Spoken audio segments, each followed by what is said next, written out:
stuck in a downward spiral for what seems like an eternity. Troubled Android phone maker HTC has been actively diversifying its portfolio this year.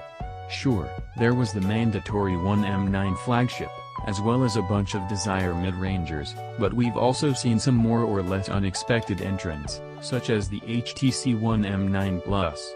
Ah, an M9 in a supersized form, you might think. Not exactly. The M9 Plus is slightly bigger than the M9, but not really big enough to call it a phablet. At the same time, it bumps some of the specs up, like the resolution, but also turns things down in other areas, such as the chipset. It's really difficult to determine the exact position of the One M9 Plus relative to the M9, which is why we won't even try. Let's just review it for what it is. So, yeah, no Snapdragons here.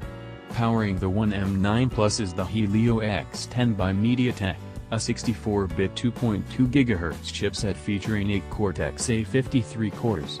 Together with a sufficient 3 GB RAM on board, the configuration delivers enough horsepower to keep Sense running smoothly and efficiently.